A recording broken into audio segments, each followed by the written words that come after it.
Pendengar yang budiman, kami mahasiswa Fakultas Sastra dan Budaya, Program Studi Sastra Indonesia Universitas Papua, mempersembahkan audio drama.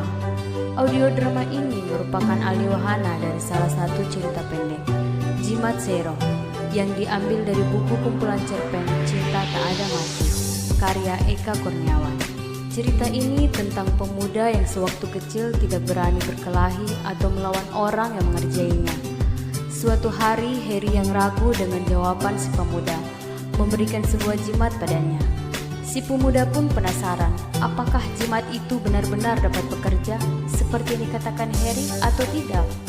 Akhirnya, si pemuda mencoba mengujinya dengan memancing kemarahan Daud, salah seorang teman kerjanya, membuat Daud babak belur.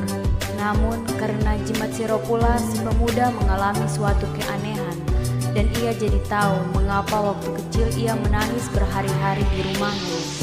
Penanggung jawab, dosen pengampu mata kuliah apresiasi drama, Bapak Muhammad Hussein SSMS.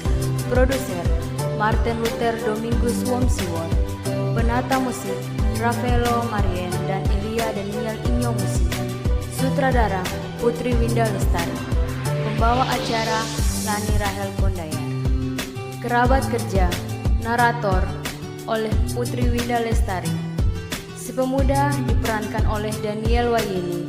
Heri diperankan oleh Hermanus Marini. Bapak Heri diperankan oleh Fradia Daud Fonataba.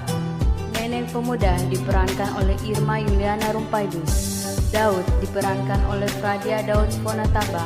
Ilustrasi musik, musik yang mengiringi narator Imelda Konisa Aisoki dan Adomina Wanggai. Musik yang mengiringi dialog Selvice Sapari dan Apia Kadok. Musik yang berkaitan dengan adegan Francina Kaika Paitiparo dan Meser Wongsiwon. Musik yang berkaitan dengan waktu dan tempat Silas Beni Klaus Usyor dan Immanuel Rivaldo Korwa.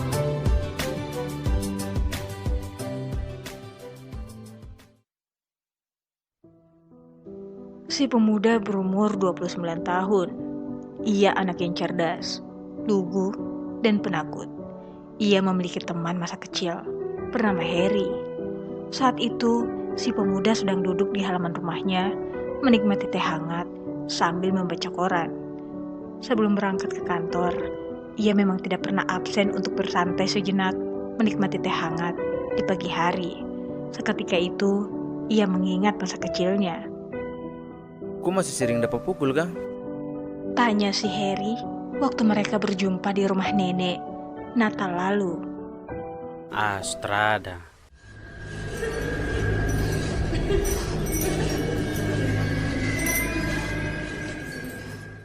Saat itu, ibu pemuda itu baru saja melahirkan adiknya, dan bapaknya menitipkan ia di rumah neneknya di kampung. Di sekolah yang baru, hanya ia yang pakai sepatu, dan hanya ia juga yang punya rautan pensil. Sial sekali memang. Dengan tubuh kecil, ringkih, hidung penuh ingus, dan sering pilek, ia menjadi bulan-bulanan teman sekelas. Setiap hari, mereka merampok uang jajannya.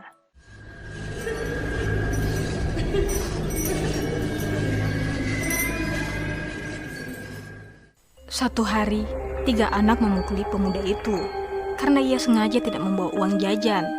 Nenek pemuda itu mengetahuinya. Seharusnya nenek mendatangi kepala sekolah dan mengadukan kelakuan anak-anak itu, atau mengembalikan pemuda itu ke rumah ibunya seperti keinginannya.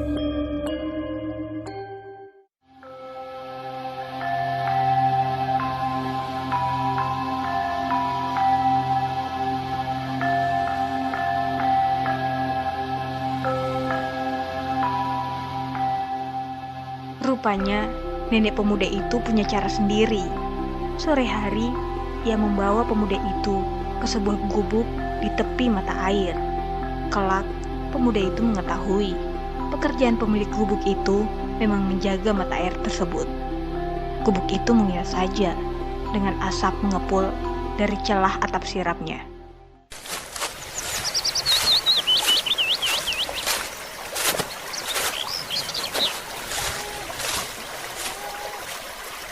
Jangan sampai dong udah masak di belakang lagi. Nenek pemuda itu mengetuk dan tak lama kemudian pintu terbuka. Shalom, selamat sore. Sore, bagaimana? Ada perlu apa bawa kopi kemari? Aduh, Sabtu sedang dalam masalah. Ah, sudah, duduk dulu. Sudah, saya cuma sebentar saya jadi. Kopi cucu kenapa, Kak? Begini, Sabtu ada masalah. Ih, masalah apa? Jadi begini, Sabtu ini suka dapat ganggu dari teman-teman kelas. Dapat palak, baru dapat pukul lagi. Akhirnya dia tidak betah di sini, sampai dia sering menangis, minta pulang dari orang tua. Oh, begitu. Sudah, nanti berusaha sore jaga dia. Di sana, berdiri seorang anak lelaki lebih tua dari pemuda itu, memerhatikan mereka dengan penasaran. Baru sekarang Heri kelas berapa? Oh, Heri. Iyo, di kelas 4. Sudah, duduk dulu.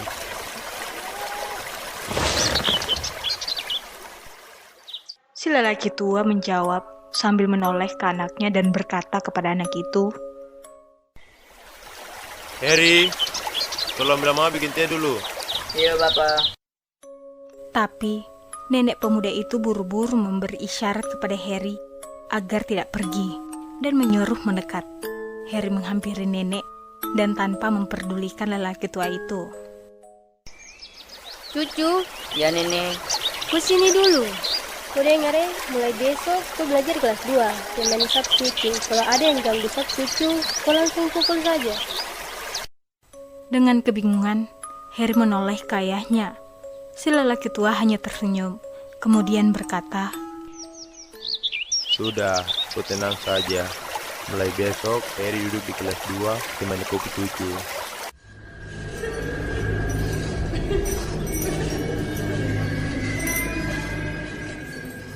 Begitulah cara nenek menyelesaikan persoalan cucunya.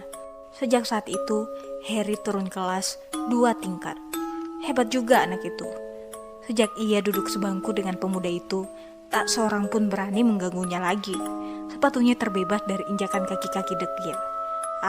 Ya, kadang-kadang di luar sekolah masih ada anak yang tak tahu apa-apa mengganggunya. Dan esok harinya, Heri bisa menghajarnya hingga babak belur. Woi. Ya, bagaimana? Kau yang kemarin pukul siapa ada tuh? Ini kau lagi rasa. Aduh, iya, saya minta maaf. Tapi tak lama setelah itu, orang tua si pemuda mengambilnya kembali dari rumah nenek. Si pemuda tak tahu apa yang terjadi. Ibunya hanya pernah bercerita, ia menangis berhari-hari meminta pulang. Nenek sama pulang ke papa dan mama.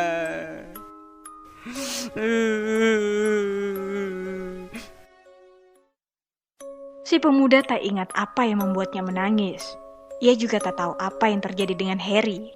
Apakah Heri kembali melompat 2 kelas sebagaimana mestinya, atau tetap meneruskan tingkatannya saat itu. Di sekolah yang baru, kadang-kadang ada yang mengganggu, tapi ia bisa mengatasinya. Di SMP, ia punya banyak teman dan tak ada yang mengganggu. Di SMA, ia mengencani beberapa gadis cantik dan pintar. Dan karena gadis cantik yang pintar, jarang jadi rebutan. Ia nyaris tak punya saingan. Ia masuk universitas dan jadi kutub buku. Ia bahkan nyaris lupa pernah punya teman sebangku bernama Heri. Kini, ia bertunangan dengan anak gadis bosnya, namanya Raisa, dan tak seorang pun berani mengusik hubungan mereka.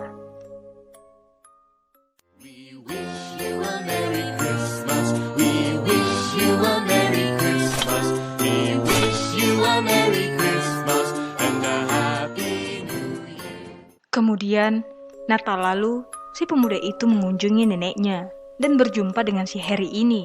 Dan pertanyaan Heri sungguh konyol. Selamat Hari Natal, kakak. Selamat Hari Natal juga, adik. Baru kakak kabar bagaimana? Puji Tuhan, baik. Baru, adik sendiri kabar bagaimana? Puji Tuhan, baik juga, kak. Lama juga baru tong ketemu. Iyo, karena aku menangis minta pulang, Ji. Saya jadi ingat masa kecil. Iya, kak. Saya juga teringat. Saya menangis gara-gara apa, kakak? Oh iyo, semenjak kau pulang ke kau orang tua, kau masih sering dapat pukul kah? Ah, sutarada. Mereka berdua duduk di beranda dan berbagi segala hal yang mereka tidak ketahui selama perpisahan itu. Setiap kali saya pulang ke kampung, saya selalu ketemu kop Neni dan selalu tanya kop kabar. Oh, Sampai sekarang saya masih sering khawatir, masih ada orang yang pukul kau. ah bu, kau terlalu berlebihan sekali. Tapi dengan tatapan serius Harry, ia memandang si pemuda itu dan kembali berkata, Oh iyo, baru sekarang kau tinggal di mana? Saya mau kasih kau jimat. Jimat itu apa? Kau pelan, jimat ini bikin kau tahan pukul dan kebal senjata. Oh iyo.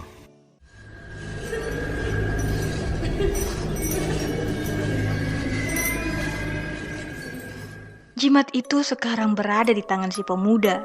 Namanya jimat Sero. Kata Harry yang sengaja datang ke apartemen si pemuda itu memang terbuat dari ekor Sero. Shalom.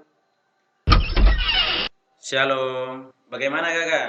Begini adik, saya datang jauh-jauh nih untuk menepati sapu janji yang kemarin. Oh, iyo kakak, masuk dulu baru kita bicara di dalam. Duduk dulu kakak. Mau minum apa kakak? Teh hangat saja adik.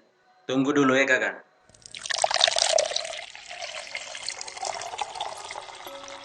Oh iyo, ini jimat yang saya bilang. Namanya jimat Sero. Nanti kau akan kebal pukul dan tahan senjata. Oh, Jimat ini terbuat dari ekor Sero adik. oh iyo, tapi saya harus bayar. Berapa? Ah terada, kau terus bayar sama sekali. Barang ini saya kasih karena saya khawatir sama kau.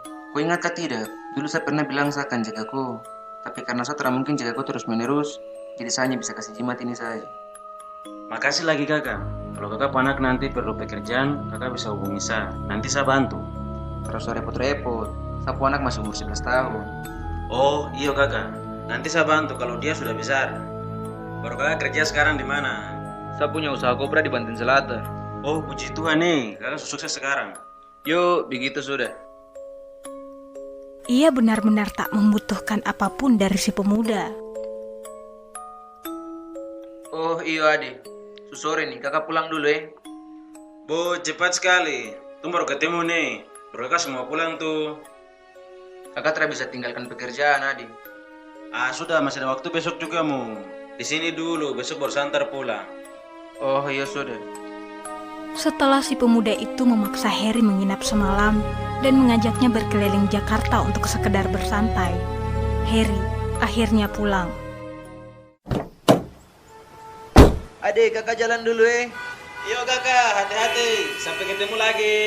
Makasih lagi, so aja kakak jalan-jalan keliling Jakarta. Haha, sudahlah, macam orang lain saja.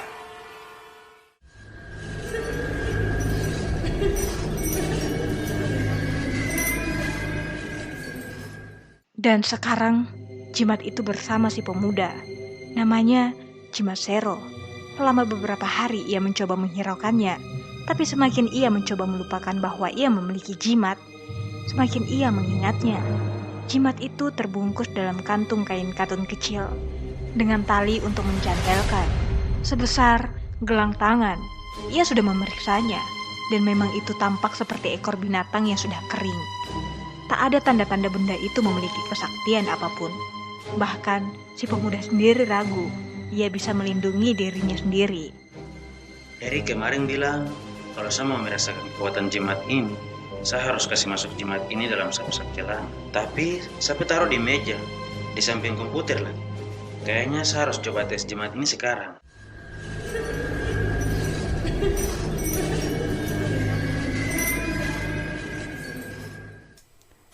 Sepuluh hari selepas kunjungan Harry, si pemuda menelponnya.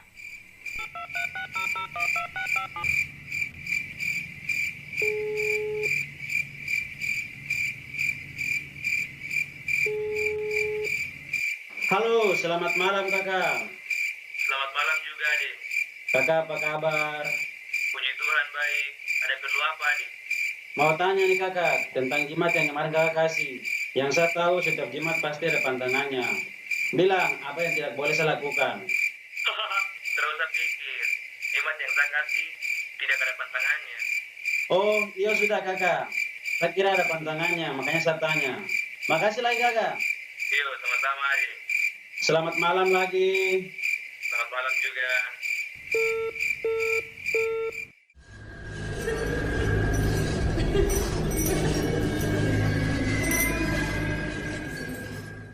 Seumur hidup si pemuda tak pernah berkelahi.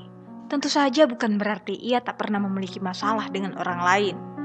Apapun yang terjadi, ia selalu mencoba mengakhiri setiap perselisihan dengan siapapun tanpa berkelahi. Teman-teman si pemuda bilang, ia pandai dalam hal membuat musuh menjadi teman. Tapi sejujurnya, ada kalanya ia harus menghindar, lebih tepatnya mengalah.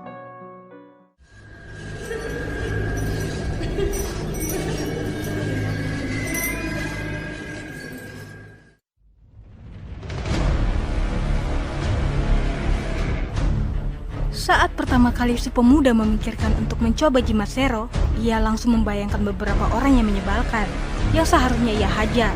Yang pertama, supir taksi yang pernah mengajaknya berkeliling sambil berpura-pura tersesat, lalu memaksanya membayar dengan harga argometer yang melambung ke langit.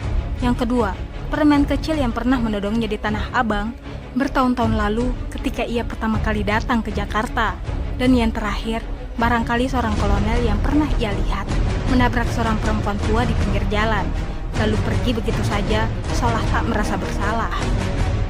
Dengan sedikit was-was, ia ambil jimat Sero dari atas meja dan ditimang-timangnya sejenak di telapak tangannya. Betulkah saya percaya omong kosong tentang jimat ini? Sebenarnya saya terasa aneh juga kalau orang semacam Heri bisa memiliki jimat, bahkan membuatnya. Saya tidak tahu bagaimana seorang anak kecil tukang berkelahi berubah menjadi laki-laki yang tahu tentang perdukunan, yang mampu membuat jimat. Mungkin bisa juga karena dia bapak yang menjaga mata air. Dulunya juga memiliki beberapa ilmu dukun. Selama bertahun-tahun, dia itu orang kepercayaan sang nenek dan tete. Sebab Pak dan sama mama tidak kasih tahu soal itu, tapi sebenarnya saya tahu. Dimasukkan jimat itu ke saku kiri celananya. Itu tempat yang aman, sebab ia tak pernah menaruh apapun di sana. Jimat itu tak akan jatuh secara tak sengaja. Dan untuk sejenak, ia mencoba merasakan sekiranya ada tanda-tanda tertentu yang diberikan jimat itu kepadanya. Terada apa-apa baru, saya jadi ragu-ragu. Betulkah jimat ini bisa bikin saja kebal pukul dan senjata? Jangan sampai pas saya sudah coba jimat ini tidak berfungsi, malah saya yang balik dapat pukul. Ia bergidik dan diliriknya sebuah pisau cukur. Tidak, saya akan berdarah kalau saya lakukan sendiri. Jimat itu hanya bekerja kalau ada orang yang pukul saya atau yang melukai saya dengan senjata. Sepertinya saya harus cari lawan untuk membuktikannya. Setelah si pemuda memikirkan hal itu selama beberapa saat, akhirnya ia pergi ke tempat kerjanya. Tidak apa-apa, sebenarnya saya tidak harus membuktikannya juga sih. Kalau saya takut jimat ini ternyata tidak berfungsi, seperti yang kakek Heri bilang, saya tidak perlu berkelahi dengan siapapun. Saya bisa lanjutkan sapu hidup seperti biasa, seperti sebelum jimat Sero ini ada. Saya umur 29 tahun, dan sampai sekarang saya baik-baik saja tanpa jimat Sero. Dengan pikiran seperti itu, entah kenapa, ia tetap membawa jimat Sero di saku celananya.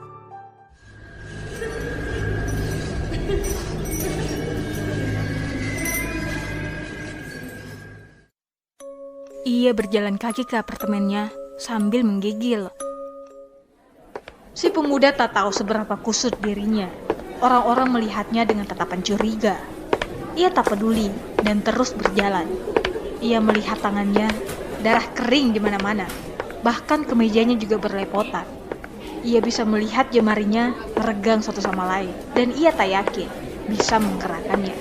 Mereka bergerak sendiri, ikut menggigil.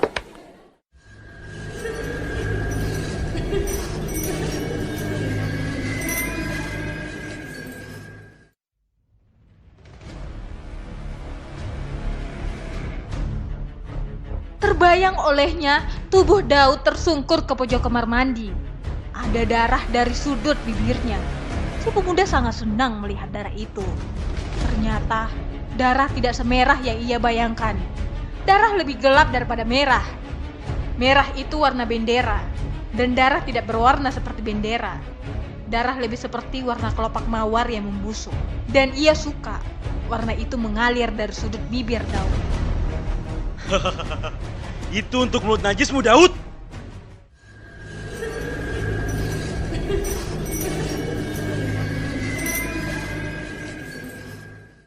Si pemuda membenci Daud sejak lama. Daud selalu mencari muka di depan bosnya dan selalu berupaya menjatuhkannya.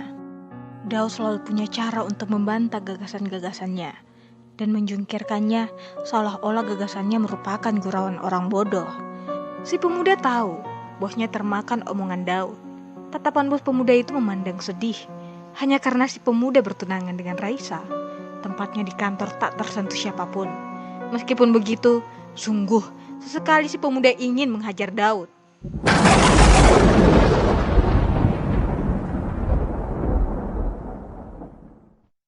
Ingatan si pemuda tersebut kembali membuatnya menggigil.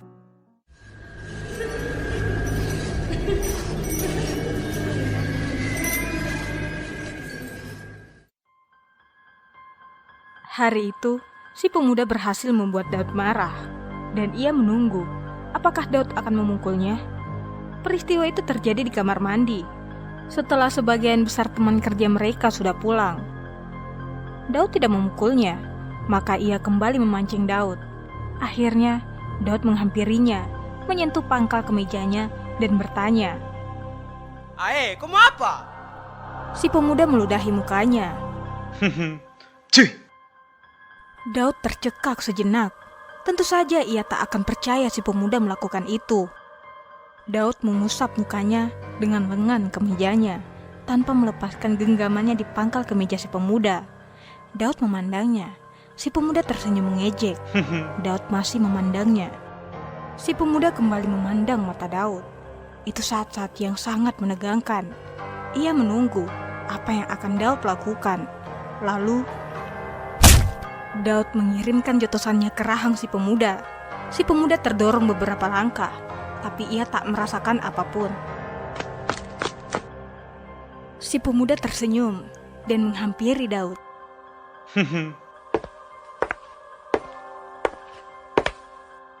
Daud memukulnya lagi. Si pemuda tak merasakan pukulannya. Daud kembali memukul. Pemuda menerimanya bagaikan karung pasir.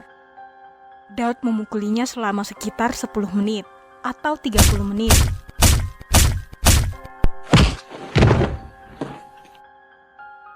Daud benar-benar kebingungan. Pukulannya tak berpengaruh apa-apa pada si pemuda itu.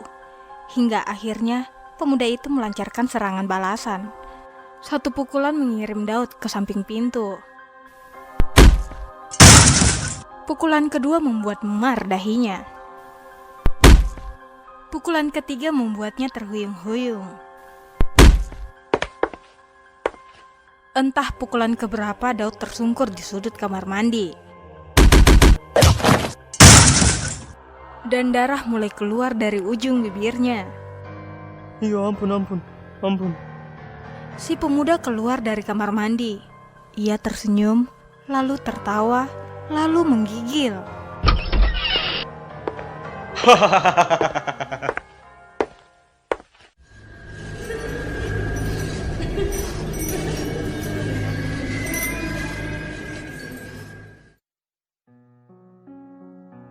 Ia masih menggigil, tapi juga dilanda kesenangan ketika membuka kunci pintu apartemen. Ketika si pemuda masuk ke dalam, ia merasa ada orang di dalam apartemennya. Tentu saja itu Raisa, pikirnya.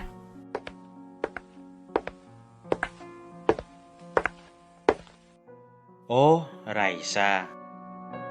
Raisa memang memiliki kunci apartemen si pemuda, dan ia bisa datang dan pergi sesuka hatinya. Kadang-kadang Raisa tidur di tempat si pemuda, dan saat-saat seperti itu tentu saja mereka akan bercinta. Pagi hari kekasihnya Raisa akan pulang kembali ke rumah orang tuanya. Dinyalakannya lampu dan si pemuda melihat Raisa di tempat tidur, telanjang. Yang tidak biasa, Raisa di sana tidak sendirian. Ia bersama seorang lelaki, juga telanjang. Mereka bergumul dan si pemuda hanya duduk di sofa sambil memandang mereka melalui pintu kamar yang terbuka. Si pemuda merasa ikut terangsang, kepalanya melayang-layang. Ia mencopot sepatu, melepas kaos kaki. Dipandanginya tangannya yang penuh noda darah. Ia intip kembali Raisa dengan lelaki itu. Si pemuda mendengar desahan suara Raisa yang sangat ia kenal. Sebentar lagi aku akan orgasme. Si pemuda bersandar ke belakang.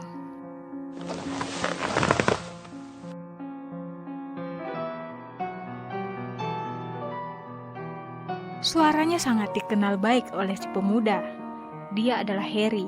Kemaluannya masih menggantung di antara kedua pangkal pahanya. Si pemuda tak menjawab. Ia tak tahu apakah ia tertidur atau tidak. Mungkin di antara itu.